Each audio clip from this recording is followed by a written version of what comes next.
안녕하세요. 오늘은 복음서 속에서 발견되는 예수님이 하신 가장 충격적인 말씀이라는 주제로 함께 말씀을 나누어 보겠습니다. 우리는 흔히 예수님을 사랑과 평화의 왕, 온유하고 겸손하신 분으로 떠올립니다. 실제로 복음서 곳곳에서 죄인을 용서하시고 병자와 소외된 자들을 극진히 돌보시며 참된 평화를 전하시는 예수님의 모습을 찾아볼 수 있지요. 하지만 성경을 좀 더 자세히 살펴보면 예수님은 때로 너무나도 급진적이고 파격적인 말씀을 하셔서 주변 사람들마저 깜짝 놀라게 하셨다는 사실을 발견하게 됩니다. 오늘 함께 나눌 내용들은 우리를 깜짝 놀라게 할 뿐 아니라 예수님이 진정 어떤 분이시며 우리를 어떠한 삶으로 초대하시는지를 더욱 깊이 깨닫게 할 것입니다. 이건 너무 과격해 보이는데 과연 사랑의 예수님이 맞나? 이런 의문이 들 수도 있습니다. 그러나 바로 이 지점에서 우리는 깊은 영적 진리를 접하게 됩니다. 예수님이 때로 충격적인 언어와 행동을 사용하신 이유는 우리의 영혼을 깨우고 진리의 길로 이끄시기 위함이라는 사실을 오늘 함께 발견해 보길 바랍니다. 먼저 마태복음 10장 34절에서 시작하겠습니다. 내가 세상에 화평을 주러 온 줄로 생각하지 말라. 화평이 아니요 검을 주러 왔노라. 이 말씀은 보통 우리가 알고 있는 예수님의 이미지를 뒤집어 놓는 듯합니다. 화평 그 자체이신 주님이 스스로 검을 주러 왔다고 선언하시다니 참으로 충격적이지요. 예수님은 이어서 이렇게 말씀하십니다. 내가 온 것은 사람이 그 아버지와 딸이 어머니와 며느리가 시어머니와 불화하게 하려 함이라. 사람의 원수가 자기 집안 식구가 되리라. 당시 청중들은 가족 간의 불화라는 표현만으로도 아주 충격을 받았을 것입니다. 유대 문화에서는 가족이 곧 사회 질서와 안전망의 근간을 이룬다고 여겼기 때문입니다. 그런데도 예수님은 이렇게 불화를 언급하며 제자도가 가져올 현실적 결과를 말씀하셨습니다.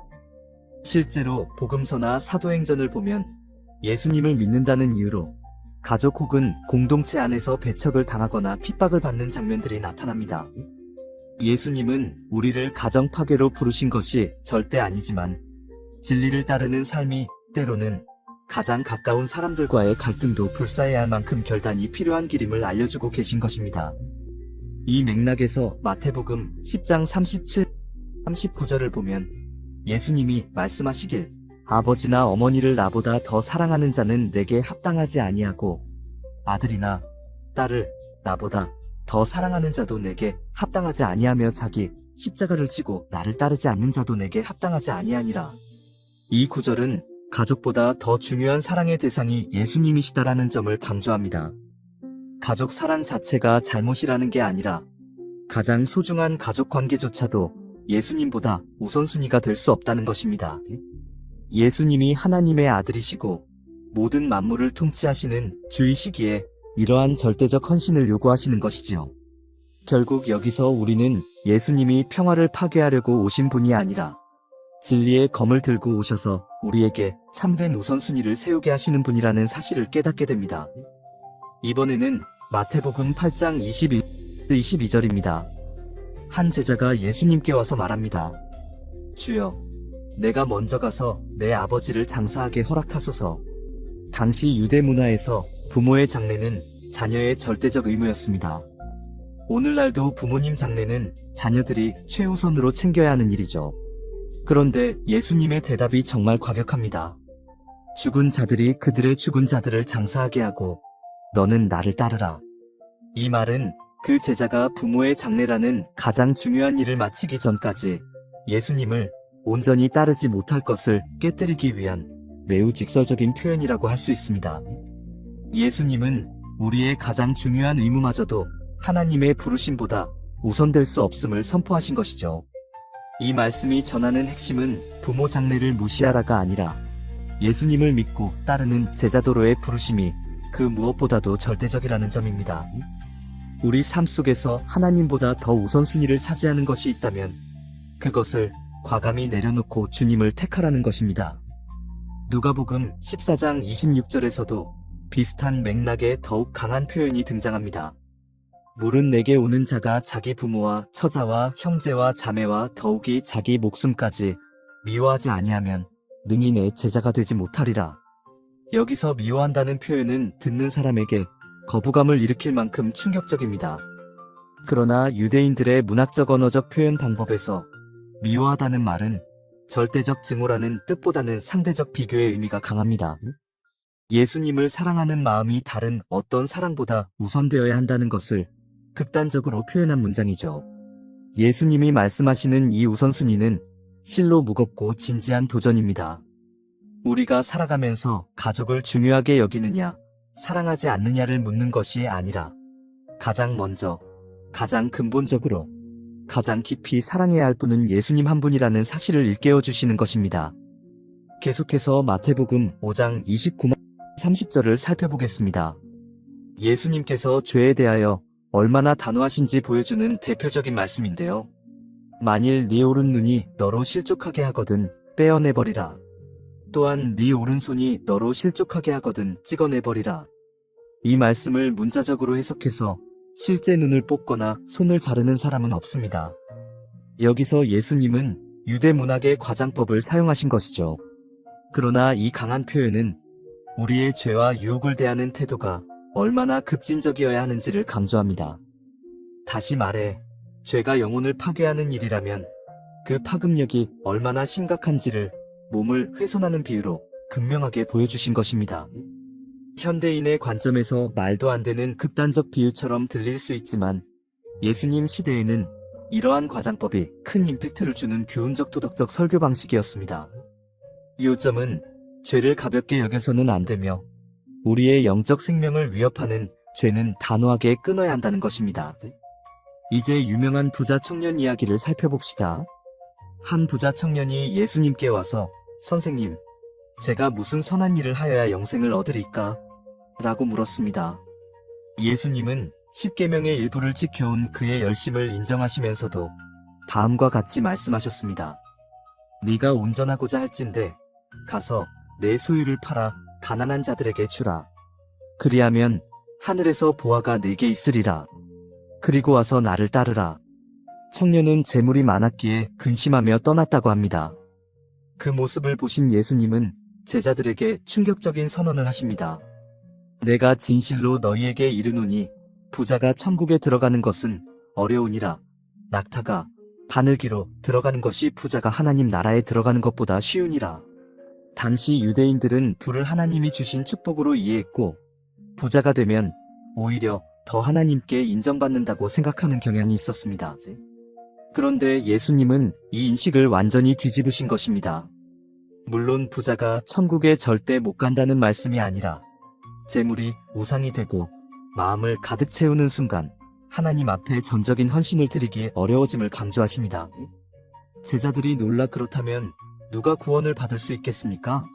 라고 묻자 예수님은 사람으로는 할 수 없으되 하나님으로는 다 하실 수 있느니라 라고 하셨습니다. 결국 구원은 인간의 능력이나 물질적 조건으로 얻을 수 없고 오직 하나님의 은혜로 가능함을 분명히 하시는 말씀이죠. 예수님은 죄인들에게 따뜻한 위로를 전해주시기도 했지만 반대로 위선적 종교 지도자들을 가장 강하게 비판하셨습니다. 마태복음 23장에서 바리새인과 서기관들을 향해 7번이나 화 있을진저라는 말을 반복하시며 이들을 회칠한 무덤이라고 부르십니다. 화 있을진저 너희는 회칠한 무덤 같으니 겉으로는 아름답게 보이나 안에는 죽은 사람의 뼈와 모든 더러운 것이 가득하도단. 1세기 유대 문화에서 회칠한 무덤은 겉은 하얀색으로 깔끔하게 보이지만 내부는 부패하고 더러운 시체로 가득한 곳을 가리킵니다. 예수님은 바리새인들과 서기관들이 겉으로는 의로워 보이지만 그 마음 중심은 위선과 자기 의로 가득 차 있음을 폭로하신 것입니다. 이 말씀은 당시 종교 권력자들을 비롯해 일반인들에게도 큰 파장을 일으켰을 것입니다. 경건한 지도자들로 여겨지던 그들이 예수님에게 이토록 가혹한 비난을 받다니요. 그러나 예수님이 보신 것은 인간의 중심이었습니다. 이는 오늘날 우리에게도 겉모습에만 치중한 신앙이 아닌 진정으로 하나님 앞에 겸손하고 순종하는 내면이 중요하다는 것을 강력하게 일깨워줍니다. 예수님은 제자들을 파송하시면서 이렇게 말씀하십니다. 보라, 내가 너희를 보냄이 양을 이리 가운데로 보냄과 같도다. 양이 이리 무리 속으로 들어간다면 얼마나 위험합니까? 언제 뜯어먹힐지 모르는 절박한 상황이죠. 예수님은 제자들이 세상에서 복음을 전할 때 마주할 현실적인 핍박과 어려움을 솔직히 예고하십니다. 하지만 이어서 말씀하시길, 그러므로 너희는 뱀같이 지혜롭고 비둘기같이 순결하라. 즉, 세상의 공격과 유혹 속에서 지혜를 갖추어야 하되 동시에 순결한 마음을 잃지 말라는 당부입니다. 오늘날 신앙인으로 살아가는 것도 이와 다르지 않습니다. 세상 한가운데서 사는 그리스도인은 여러 유혹과 어려움을 만날 수밖에 없지만 예수님의 가르침대로 지혜와 순결을 조화롭게 추구해야 합니다. 요한복음 6장에 보면 예수님이 자신의 살과 피를 먹고 마시라고 말씀하시는 대목이 나옵니다. 당시 유대인들은 식사를 통한 피 섭취 자체가 율법에서 금기되었기 때문에 이 말씀은 유대인 청중들에게 엄청난 충격이었습니다. 내 살을 먹고 내 피를 마시는 자는 영생을 가졌고 내 살은 참된 양식이요 내 피는 참된 음료로다. 사람들은 이 말씀은 어렵도다. 누가 들을 수 있으리요? 하며 등을 돌렸습니다. 그 정도로 먹고 마신다는 표현은 실제로 식인을 연상시키기까지 했기 때문입니다. 그러나 예수님은 영적인 차원에서 자신이 참된 생명의 근원임을 말씀하신 것입니다. 결국 예수님의 살과 피는 우리를 죄에서 구원하기 위해 십자가에서 찢기시고 흘리신 희생을 의미합니다. 이 표현은 훗날 교회가 성찬 예식을 통해 다시 해석하고 기념하게 되는데 우리가 예수님의 십자가 공로를 믿고 그의 희생을 받아들일 때 영생을 얻는다는 소중한 진리를 담고 있습니다. 요한복음 2장 13에서 17절까지는 예수님께서 성전 안에서 매매하고 돈 바꾸는 자들을 채찍으로 내쫓으시고 상을 뒤엎으시는 사건이 나옵니다. 온유하고 겸손하신 예수님이라는 이미지와는 달리 상당히 격정적이고 격렬한 모습이죠. 이것들을 여기서 가져가라. 내 아버지의 집으로 장사하는 집을 만들지 말라. 당시 예루살렘 성전에서는 희생제사를 드리기 위해 동물을 사고 팔거나 로마 화폐를 유대 화폐로 환전해주는 장사꾼들이 많이 모였습니다. 예수님은 이들의 탐욕과 부정을 질타하시며 성전을 하나님의 임재와 예배를 위한 거룩한 장소로 회복하길 원하셨습니다. 이 장면은 예수님이 정말 거룩한 분노를 가지실 수 있는 분이라는 사실을 보여줍니다. 영혼을 해치는 죄악과 하나님을 무시하는 행위 앞에서는 분노하셨고 성전이라는 거룩한 공간이 세속적 이익의 장으로 전락하는 것을 용납하지 않으셨습니다. 마태복음 15장의 한 가나안 여인이 예수님께 찾아와 귀신 들린 딸을 고쳐달라고 간청하는 장면이 있습니다. 하지만 예수님의 첫 반응은 아주 냉담해 보입니다. 나는 이스라엘 집에 잃어버린 양 외에는 다른 데로 보내심을 받지 아니하였노라. 한술 더 떠 예수님은 계속 간청하는 그녀에게 이렇게 말씀하십니다. 자녀의 떡을 취하여 개들에게 던짐이 마땅하지 아니하니라. 개라는 표현은 유대인들이 이방인을 비하하는 데 썼던 단어로서 매우 모욕적인 말이었습니다. 그런데 우리가 이 본문을 자세히 보면 예수님이 이방인을 원천적으로 배척하신 것이 아니라 당시 유대 사회가 가진 편견을 예수님이 잠시 그대로 드러내심으로써 이 여인의 굳센 믿음을 더욱 돋보이게 하시는 전략을 쓰신 것입니다. 실제로 여인은 올소이다마는 개들도 주인의 상에서 떨어지는 부스러기를 먹나이다 라고 대답합니다. 그 신앙 고백에 예수님은 내 믿음이 크도다. 내 소원대로 되리라 라고 하시면서 딸을 고쳐주십니다. 당시 청중들에게는 이방 여인이 예수님께 모욕 같은 말을 듣고도 끝까지 믿음을 포기하지 않았다는 사실이 충격적이었고 나아가 예수님은 결국 이방인까지도 구원하시는 분임이 분명하게 드러난 사건이었습니다. 마가복음 11장에는 예수님이 열매 없는 무화과 나무를 보시고 저주하시는 사건이 나옵니다. 그리고 다음날 그 나무가 말라 죽어버린 것을 제자들이 목격합니다. 표면적으로는 왜 열매가 없다고 저주하실까? 그것도 무화과철이 아닌데 하며 의문이 들 수 있습니다. 그러나 이 사건은 상징적 행위로 해석됩니다. 무화과 나무는 이스라엘 혹은 형식만 남은 신앙을 상징하는 경우가 많습니다. 겉으로는 잎이 무성하지만 실제로는 아무런 열매가 없다는 것이지요. 예수님은 외적인 종교 행위와 실질적 열매가 없는 모습을 강하게 경고하셨습니다. 우리의 신앙생활도 말로만 주여 하는데 실상 변화된 삶의 열매가 없다면 하나님의 심판을 면하기 어렵다는 메시지를 담고 있습니다. 마태복음 7장 21, 13절은 수많은 신앙인들의 가슴을 서늘하게 만드는 말씀입니다. 나더러 주여 하는 자마다 다 천국에 들어갈 것이 아니요 오직 하늘에 계신 내 아버지의 뜻대로 행하는 자라야 들어가리라. 이어 예수님은 그날에 많은 사람이 우리가 주의 이름으로 선지자 노릇도 하고 귀신도 쫓아내고 놀라운 일도 행했다고 하소연해도 예수님이 내가 너희를 도무지 알지 못한다. 불법을 행하는 자들아 내게서 떠나가라 하실 것이라고 경고하십니다. 즉 표면적 경건이나 종교적 활동이 구원의 보증이 되지 않음을 선언하신 말씀이죠. 우리에게 신앙생활을 잘하고 있다고 느끼게 해주는 것은 예배 참석 봉사직분일 때가 많습니다. 하지만 예수님은 하나님의 뜻에 진정으로 순종하는 삶이 아니면 내가 너희를 모른다고 하실 수 있다는 점을 환기시키십니다.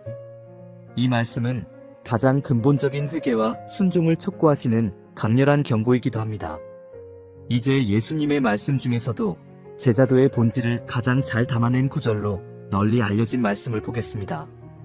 누구든지 나를 따라오려거든 자기를 부인하고 자기 십자가를 지고 나를 따를 것이니라.